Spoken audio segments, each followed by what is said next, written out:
દિયોદર લાખણી તાલુકાના ખેડૂતો પહોંચ્યા નાયબ કલેક્ટર દિયોદર કચેરી ખાતે 2011ના વર્ષમાં Gujarat energy transmission corporation limited 400 કેવી વીજ કંપની દ્વારા વળતર ન ચૂકવાતા ખેડૂતો ઉગ્ર બન્યા તો 14 વર્ષ પછી પણ દિયોદર લાખણી ડીસા તાલુકાના ખેડૂતોને વીજ કંપની વળતર ન આપતા ખેડૂતોએ નાયબ કલેક્ટરને આવેદનપત્ર આપી રજૂઆત કરી છે તો Gujarat energy transmission corporation limited company વળતર વગર 14 વર્ષે વીજ કંપનીના વીજ પોલોનું મેન્ટેનન્સ રિપેર કામગીરી શરૂ કરતા ખેડૂતોએ વિરોધ દર્શાવ્યો છે તો 2011ના વર્ષમાં Gujarat energy transmission corporation limited 400 કેવી વીજ કંપની દ્વારા વળતર ન ચૂકવાતા ખેડૂતો ઉગ્ર બન્યા છે।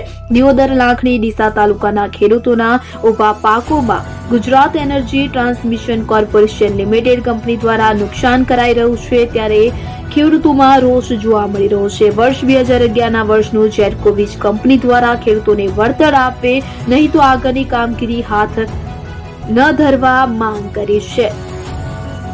તો દિયોદર લાખણી તાલુકાના ખેડૂતો નાયબ કલેક્ટર દિયોદર કચેરી ખાતે પહોંચી આવેદનપત્ર આપી વર્ષ 2011ના વર્ષનું જેટકો વીજ કંપની દ્વારા ખેડૂતોને વળતર આપે નહીં તો આગળની કામગીરી હાથ ન ધરવા માંગ કરી।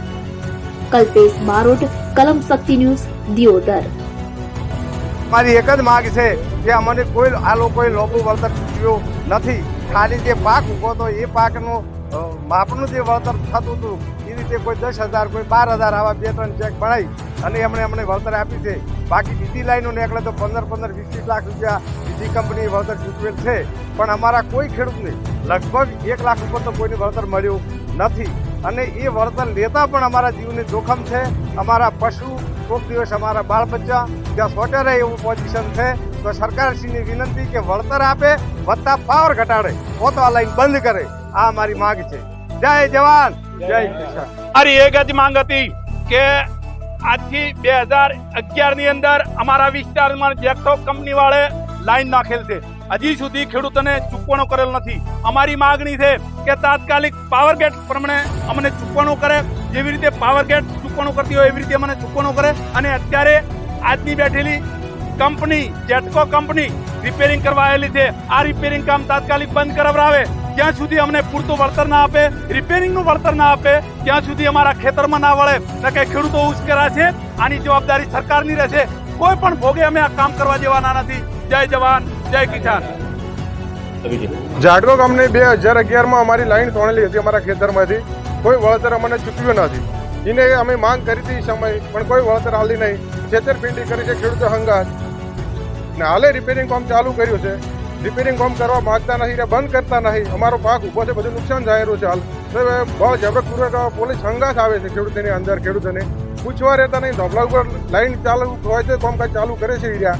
એટલે અમારી એક જ માંગ છે કે આગળનું પેલું વળતર ચૂકવે, હાલનો પાકનું નુકસાન થાય રહ્યું છે એનું વળતર ચૂકવે, હાલ પાક અમે લઈ રહ્યા પછી એનું આમ રિપેરિંગ થાય એવી અમારી માંગ છે। જય જવાન જય કિસાન। અમે આયોજન પત્રમાં આવ્યા છે સાહેબ, 2 દાડાથી ફરાશે આજ અમે આ મામલતદાર સાહેબની કચેરીને આયોજન પત્ર કાઢ્યું છે। 2011માં અમારે જેટકા કંપનીને લાઈન નીકળી, તે દાડે કોન્ટ્રાક્ટની કંપનીવાળા એવું કહેતા હતા તમને અમે પૈસા હાલશે, વળતર હાલશે, ઢોબલાના પૈસા અલંગ હાલશે, લાઈન ખેંચાય એના પૈસા અલંગ હાલશે, પણ કોઈ પૈસા મળ્યા નથી। અને એવું કહેતા કે ટેક્સી રસ્તેથી જશે ને માલ અમે ખેંચી એના પૈસા હાલશે, આટલા સુધી અમને બતાવ્યા। ગોળીએ કોણ છોડ્યો એટલે અમે રાજી થઈ ગયા કે પૈસા આવી જાય, તમારા ખાતામાં પૈસા આવી જાય, હવે આવશે લાડકા કાપી નાખે એના કે પૈસા નોખા આવે એટલે એ કોઈ રૂપિયો આવ્યો નથી। ફોર્મ ભરેલા સાહેબ પડી રહેતા હાલ બતાવો 10 લેબડા કાપી નાખ્યા કોડ અને ધોબલા ઊભો કર્યો, હવે ધોબલાનું કશું આવ્યું નથી તો અમારે લાઇટનો પાવર પ્રચાર કે ચોમાસું હોય ને ત્યાં નેસે હેડ એટલે પાવરની શોર્ટિંગ થાય છે હાલ, એટલે એ લાઇનનું ક્લિયર કરી અને અમારી જૂની વળતર છે એ પહેલી હાલ અને પછી આ નવી લાઈન રિપેરિંગ કરી એનો વળતર ફેર હાલ, 2 મહિની વળતર હાલે તો જ આવી રિપેરિંગ પણ થાય છે, ન કે કોઈ આવશે ને પોલીસ સાથે લઈને આવે છે એટલે બીજું તો શું કરાવે ખેડૂત ન જય કિસાન। શું માંગ લઈને આવેદન બતાવવા આવ્યા? અમે માંગ લઈને આવ્યા છે 2011માં મુંદ્રા ટુ ઝેરડા અમારે ત્યાં 400 કેવીની લાઈન નીકળી છે, તો અમને પેમેન્ટ અમને આગળનું કોઈ ચૂકવામાં આવ્યું નથી। અમને કીધું તમારું પેમેન્ટ થોડા હપ્તે મળી જશે પણ પછી પેમેન્ટ મળ્યું નથી, એટલે પછી આપણે તારા કલેક્ટરશ્રીને માંગ લઈને આવ્યા છે કે અમને આગળ વળતર ચૂકવે ત્યાં સુધી અમારા કામમાં ખેતરમાં લાઈન રિપેરિંગ કરવા આવે નહીં, એ રિપેરિંગ કરશે પછી અને પહેલું પેમેન્ટ ચૂકવે પછી જ લાઈન રિપેરિંગ કરે તે અમારી માંગ છે આધારે.